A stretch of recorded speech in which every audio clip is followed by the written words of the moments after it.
ফুলুরি তো আপনারা নিশ্চয়ই খেয়েছেন, একবার এই ফুলুরিটি অবশ্যই ট্রাই করে দেখবেন। আজকে আমরা তৈরি করব ডিম এবং নারকেলের মিশ্রণে একটি নতুন ফুলুরি, এবং এর স্বাদ হবে একদম অসাধারণ। তাহলে চলুন বন্ধুরা, শুরু করা যাক।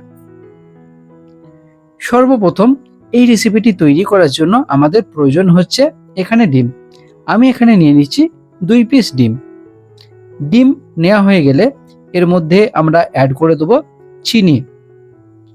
চিনি দেওয়া হয়ে গেলে এরপরে খুব সুন্দরভাবে এটিকে ফেটে নিতে হবে, যাতে সমস্ত চিনিটা এখানে গলে যায়। এখানে ডিম এবং চিনি পারফেক্টভাবে ফাটা হয়ে গেছে, আর চিনিগুলো সম্পূর্ণরূপে গলে গেছে। এমন তো অবস্থায় আমরা অ্যাড করে দিচ্ছি নারকেল, এবং এর সঙ্গে আমরা ইউজ করছি এখানে সুজি।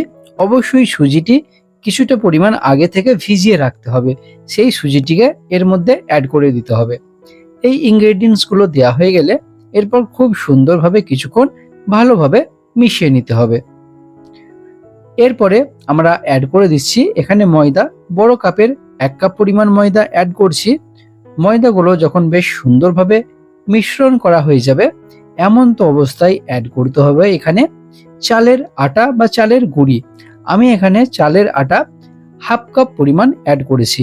চালের আটা অ্যাড করলে কি হয়, এই ফুলুরিটি বেশ সুস্বাদু এবং মুচমুচে তৈরি হয়। এর সঙ্গে অ্যাড করছি লবণ এবং খাবার সোডা। অ্যাড করা হয়ে গেলে আবারও বেশ সুন্দরভাবে এই সমস্ত ইনগ্রেডিয়েন্টসগুলোকে মাখিয়ে নিতে হবে। যখন এর পেস্টটি কিছুটা এইরকম তৈরি হয়ে যাবে, এমন তো অবস্থায় রেস্টে রেখে দিতে হবে কম করে 15 মিনিট। দেখতেই পাচ্ছেন আমাদের টেক্সচার পারফেক্ট তৈরি হয়ে গেছে।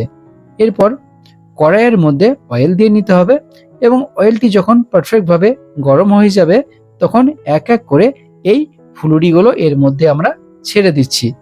এখানে একটা কথা বলে রাখি, ফুলুরিগুলো খুব একটা বড় সাইজে আপনি দেওয়ার চেষ্টা করবেন না, অল্প এবং ছোট সাইজের দেবেন, আর সেগুলি ফুলে কিন্তু অনেকটা বড় হয়ে যাবে। সমস্ত ফুলুরি দেয়া হয়ে গেলে কিছুক্ষণ ওয়েট করতে হবে, এবং এই রকম পদ্ধতিতে চামচের মাধ্যমে উল্টে পাল্টে নিয়ে এই ফুলুরিগুলোকে ভালোভাবে ভেজে নিতে হবে।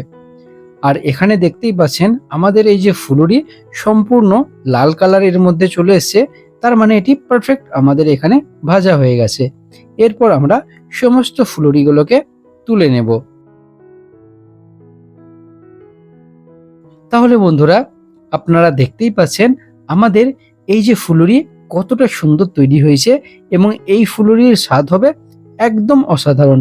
আপনারা অবশ্যই এই ফুলুরিটি বাড়িতে তৈরি করবেন এবং কমেন্ট বক্সে জানাবেন কেমন হয়েছে। Bye bye.